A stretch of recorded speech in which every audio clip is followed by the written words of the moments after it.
Halo semua, kembali lagi di channel gua. Baru 4 kali menang balapan F1 musim 2024, McLaren langsung memperkenalkan hypercar terbarunya. Di video sebelumnya kita udah membahas hypercar terbaru dari Ferrari, yaitu Ferrari F80, yang merupakan salah satu anggota dari Holy Trinity dalam dunia hypercar. Buat yang belum nonton videonya, kalian bisa klik link yang ada di pojok kanan atas ya. Oke, sekarang kita balik lagi.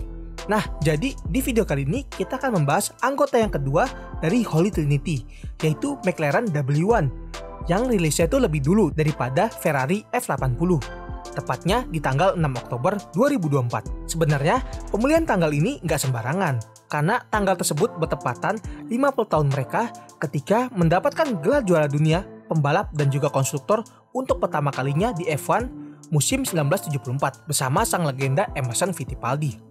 Jadi sakral banget lah momen peluncuran dari W1 ini. Seri McLaren One ini memang menjadi puncak inovasi McLaren dalam merancang mobil yang kencang untuk digunakan di jalan raya. Semua ini diawali dengan McLaren F1 di tahun 1992, kemudian McLaren P1 di tahun 2013 yang membawa teknologi hybrid untuk pertama kalinya. Dan sampailah kita di McLaren W1 ini, yang masih membawa ciri khas dari P1 tapi lebih baik lagi di segala aspeknya. Jadi sebelum kita membahas lebih dalam tentang performa dari mobil ini, kita bahas dulu ke bagian eksteriornya. Seperti McLaren pada umumnya, tampilan eksterior dari W1 ini cenderung main aman dan terkesan seperti kopas dari beberapa model McLaren yang telah ada. Seperti contoh, bagian sampingnya ini mirip seperti McLaren Senna tanpa sayap yang besar. Kemudian bagian depannya itu mirip seperti McLaren Speedtail karena sama-sama McLaren Hybrid. Dan juga lampu belakangnya mirip seperti P1. Tapi kalau disuruh pilih, desain eksterior dari W1 dibanding dengan Ferrari F80 yang ngotak itu, jelas tampilan W1 ini lebih cantik. Seperti hypercar lain yang dirilis pada tahun 2024, McLaren W1 ini mengadopsi prinsip ground effect yang diaplikasikan dalam desain aerodinamisnya. Salah satu bukti ada di struktur sayap depannya yang terinspirasi dari mobil F1 mereka, yaitu MCL38. Sayap ini dirancang untuk mengoptimalkan udara dari depan ke bagian kolong mobil. Selain sayap depan, terdapat juga lubang besar di kap depannya. Lubang ini berfungsi ganda sebagai jalur sirkulasi udara untuk mendinginkan radiator dan juga sebagai tempat untuk pengisian daya baterai. Mengingat W1 ini adalah hypercar yang bisa dicas, yang akan kita bahas setelah ini. Dari bagian depan tadi, aliran udara diarahkan melalui sistem suspensi depan menuju ke samping mobil melalui area pintu yang akan masuk ke ruang mesin. Bisa kalian lihat, spion sampingnya ini menyatu dengan tarikan bodi, seperti bilah yang akan memandu udara dari depan tadi masuk ke sidepod belakang yang akan menyalurkan udara ke mesin dan juga sayap belakang yang aktif. McLaren menyebut sistem ini sebagai Active Long Tail yang dilengkapi fitur DRS layaknya sebuah mobil F1 yang berfungsi untuk mengurangi hambatan saat kecepatan tinggi ketika digunakan di dalam mode Race Mode. Mode ini akan membuat sayap membuka hingga 30 cm ke belakang, yang dimana akan menghasilkan downforce hingga 1000 kg pada kecepatan 200 km per jam. Selain membuka sayap belakang, tinggi mobilnya juga diturunkan sekitar 4 cm dari tinggi normalnya di angka 10 cm untuk memastikan W1 ini tetap menempel ke aspal di kecepatan yang tinggi. Secara keseluruhan, tampilan eksterior dari mobil ini memang merupakan hasil pengalaman McLaren dalam mendesain mobil F1 mereka yang akhirnya diterapkan ke W1 ini. Setelah membahas desain eksterior dari mobil ini, sekarang kita bahas spesifikasinya. McLaren W1 menggunakan mesin V8 twin turbo dengan kapasitas 4000 cc, yang dimana mesin V8-nya aja mampu menghasilkan tenaga sebesar 928 tenaga kuda dan torsi sebesar 1300 Nm, menjadikannya mesin V8 paling bertenaga yang pernah diproduksi oleh McLaren. Tidak seperti model McLaren sebelumnya, mesin W1 ini dengan kode MHP8 benar-benar dirancang untuk mobil ini.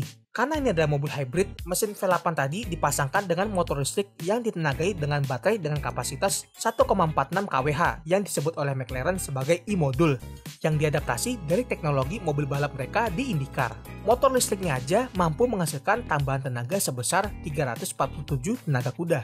Sehingga total tenaga gabungan antara mesin V8 dan juga motor listriknya mencapai 1275 tenaga kuda dan torsi sebesar 1340 Nm.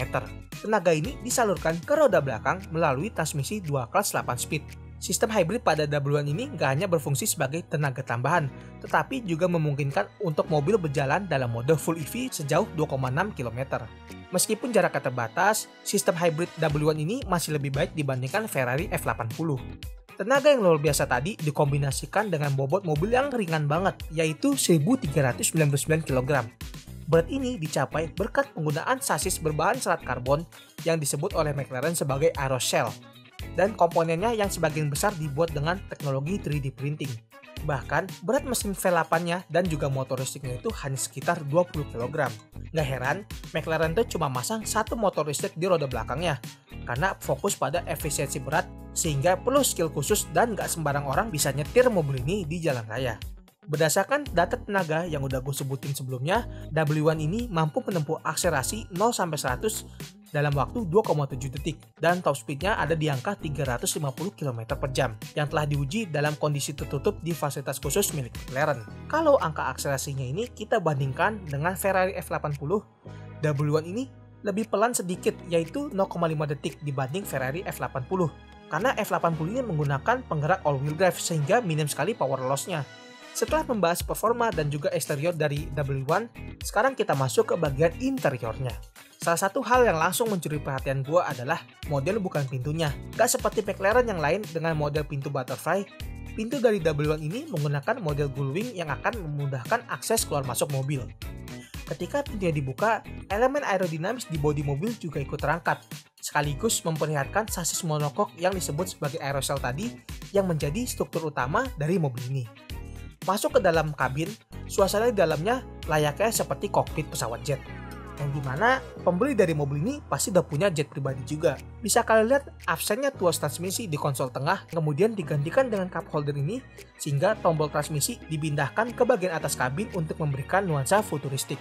Setir model flat bottom layaknya sebuah pesawat ini hanya dilengkapi oleh dua tombol utama, yaitu tombol boost dan juga aero. Tombol boost berfungsi untuk memberikan tenaga tambahan dari motor listrik. Sedangkan aero akan membuka sayap belakang ketika diaktifkan dalam mode race mode. Selain itu, terdapat juga dua layar digital, yaitu speedometer yang akan menampilkan informasi penting seputar mobil, dan satu lagi, layar head unit dengan dukungan Android Auto dan Apple CarPlay.